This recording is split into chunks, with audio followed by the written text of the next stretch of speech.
जय नारायण स्टूडेंट, आज हम decimal representation of rational number को एक्सप्लेन करेंगे।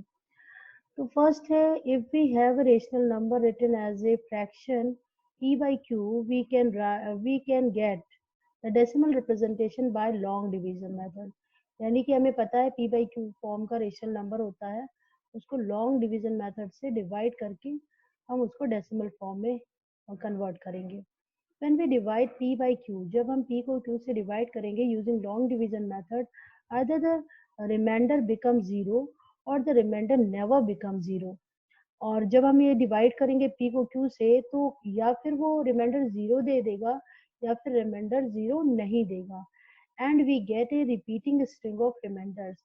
अगर जब जीरो नहीं देगा तो हमें क्या मिलेगा, वहां पे repeating string of remainder, remainder की बहुत सारी रिपीटिंग स्ट्रिंग्स मिल जाएंगी। तो हम केस वन स्टार्ट करते हैं। Case one, the remainder become zero.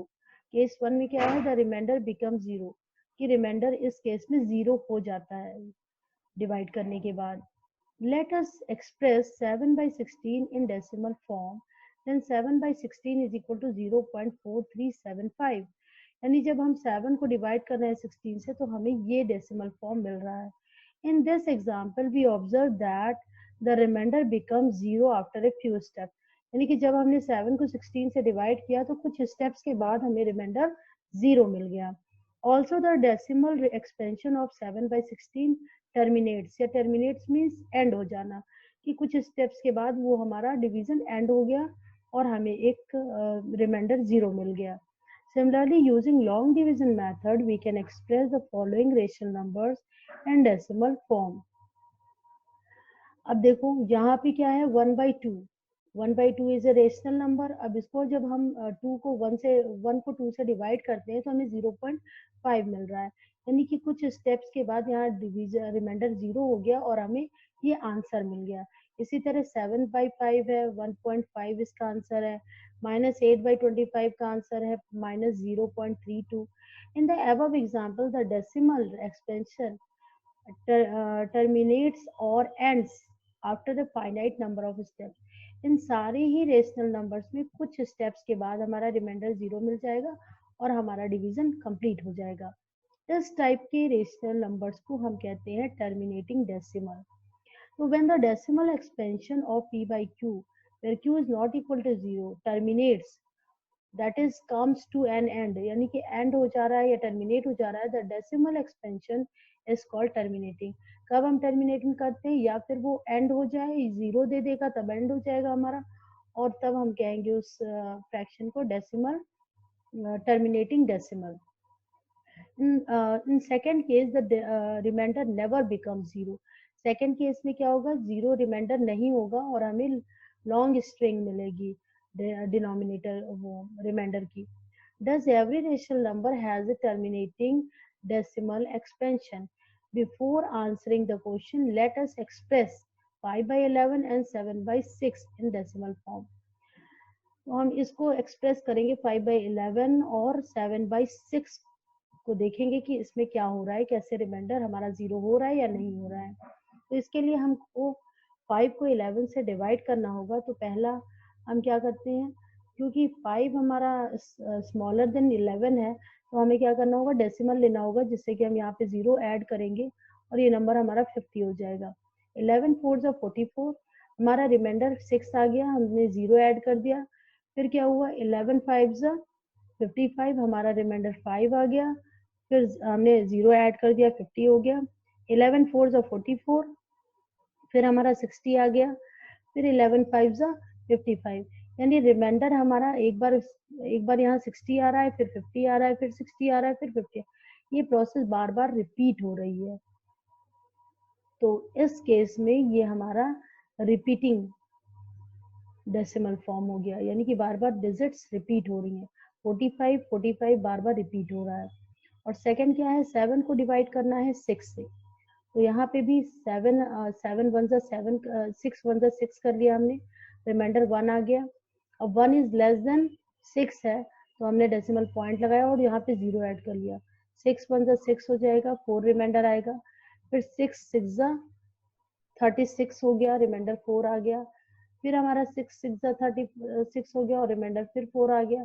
तो यहाँ पे हम देख रहे हैं कि एक स्टेप के बाद हमारा रिमाइंडर बार बार हमारा रिमाइंडर 40 आ रहा है, यानी कि हमारा डिनोमिनेटर 0 नहीं हुआ और हमें यहाँ पे भी एक लॉन्ग स्ट्रिंग मिल गई रिमाइंडर्स की। 5/11 इक्वल टू 0.4545 ऐसा लॉन्ग स्ट्रिंग मिल गई यहाँ पे, क्योंकि इसका एंड नहीं हो रहा है, इसलिए हम इस नंबर को कहते हैं नॉन टर्मिनेटिंग। 7/6 इक्वल टू 1.1666, यानी कि जब तक करते रहेंगे 66 आता जाएगा। Thus the decimal expansion of a rational number need not terminate, यानी कि ऐसे डेसिमल हमारे टर्मिनेट नहीं होते, उनका एंड नहीं होता। In the above example we observe that the remainder never becomes zero. Also we note that the remainders repeat after some steps, so we have a repeating या recurring blocks of digits in the quotient. इस तरीके से हमको repeating blocks मिल रहे हैं quotient में हमें repeating blocks, जैसे यहाँ पे 4 5 के रिपीटिंग ब्लॉक्स मिल रहे हैं, यहाँ पे 6 के रिपीटिंग ब्लॉक्स मिल रहे हैं। तो ऐसे डेसिमल एक्सपेंशन को हम कहते हैं नॉन टर्मिनेटिंग या recurring. In this decimal expansion of p by q where q is not equal to 0 when the remainder will never become 0, we have a terminating recurring blocks of digits in the quotient. In this case the decimal expansion is called non-terminating and recurring, यानी कि इसका कोई and नहीं हो रहा है, infinitely many steps में ये बढ़ता चला जा रहा है। To simplify the notation, we place a bar over the first block of the repeating part and omit the remaining blocks. So we can write the expansion of 5/11 and 7/6 as follows.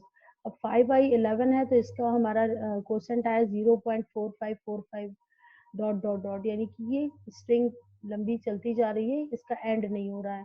तो इस case में हम इसको represent करते हैं 0.45 बार।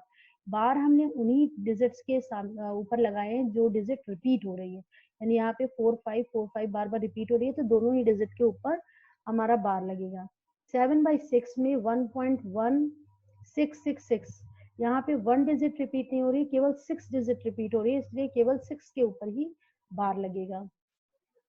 Next, the following table shows decimal representation of the reciprocal of the first 10 natural numbers. We know that the reciprocal of a number n is 1/n.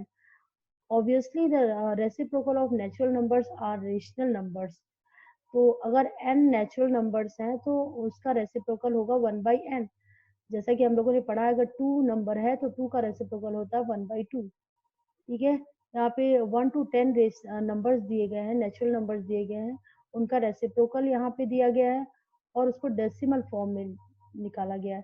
यानी number 1 है तो 1 का रेसिप्रोकल होता है 1/1, तो उसका आंसर आएगा 1।